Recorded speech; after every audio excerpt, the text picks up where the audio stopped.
আসসালামু আলাইকুম এভরিওয়ান। আজকের এই ভিডিওটা তৈরি করা হয়েছে মাহানুরের আকিকার অনুষ্ঠানের দিন। যেহেতু মাহানুর ছোট, তাই মাহানুরকে রেখে সব কিছু সুন্দরভাবে ভিডিওটা তৈরি করা সম্ভব হয়নি। তারপর আমি চেষ্টা করেছি আপনাদের সাথে ছোট ছোট ক্লিপসের মাধ্যমে আমার আনন্দটা ভাগাভাগি করে নিতে। যেহেতু শীতকাল আর গ্রাম, বাইরে এখনও সকালবেলা পর্যন্ত ভালোই শীত থাকে, তার জন্য মাহানুরকে নিয়ে আমার বের হওয়া হয়নি আর ভিডিও ক্লিপটাও নেওয়া হয়নি। আমি বের হতে হতে দেখি খাসি জবাই করা শেষ অ্যান্ড প্রপার ওয়েতে কাটাকাটিও শেষ। একদম শেষ পর্যায়ে আমি বের হয়েছিলাম, তো তারা কাটাকাটি করে আবার বাজার করতে গেল। যেহেতু ওই দিনই তারা সব কিছু করেছে, তার জন্য কাকিদের বসাই দিলাম গোস্তগুলো প্রপার ওয়েতে বিরিয়ানির জন্য ছোট ছোট টুকরো করতে। আর এই দিক দিয়ে দেখি ভাই চলে আসছে। ফেরদৌস ছাড়া আমাদের বাড়ির কোনো অনুষ্ঠান পুরোই অসম্পূর্ণ থেকে যাবে। ছোট থেকে বড় সব কাজে আমাদের ফেরদৌসকে প্রয়োজন। ভাই যখন বাইরে চলে যাবে, ভাইকে খুব মিস করব। এইদিকে খান সাহেব বসে পড়েছে বিরিয়ানির মশলা তৈরি করতে।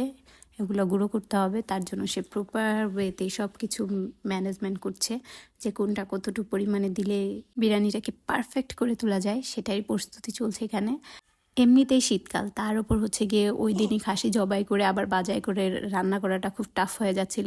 তার জন্য যে যে দিক দিয়ে পারতেছিল সেই দিক দিয়েই কাজ করার চেষ্টা করছিল। মানে কেউ আর হাত গুটিয়ে বসে থাকেনি, সবাই মিলে জিলে আর কি কোনো কিছু করার মজাই কিন্তু আলাদা হয়ে যায়। বাড়িতে কোনো অনুষ্ঠান হলে সবাই যে একসাথে বসে গল্প করে অ্যান্ড কাজ করে, সেই জিনিসটা আমার কাছে খুব ভাল লাগে।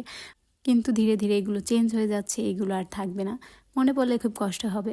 যাই হোক, এখানে 2 রকমের তেল দেওয়া হয়েছে, সয়াবিন অ্যান্ড হচ্ছে গিয়ে সরিষার তেল, যাতে বিরিয়ানিটা স্বাদ হয়। অনেকেই বলে খাসির গোস্ত গন্ধ আসে, বাট আমাদের গোস্তের থেকে কোনো রকম স্মেল আসেনি। অ্যান্ড খাসির গোস্তগুলোও খুব মজার ছিল, খাসিটা আর কি বড় ছিল।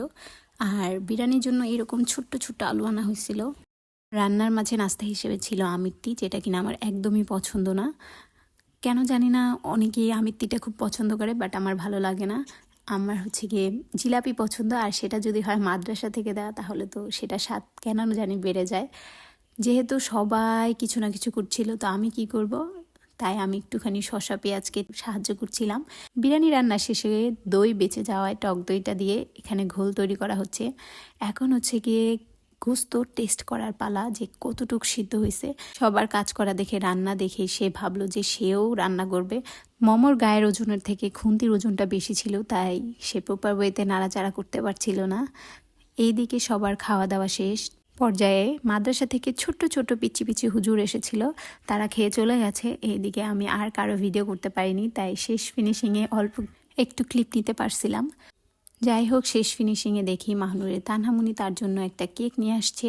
বাসায় অনুষ্ঠান থাকার সত্ত্বেও তানহার যেতে হয়েছিল অন্য একটা অনুষ্ঠানের দাওয়াতে, তো সেখান থেকে সে তাড়াতাড়ি চলে আসছে। এসে কেক নিয়ে চলে আসছে। বিরিয়ানি শেষে হালকা একটু মিষ্টি মুখ না করলে কি হয়।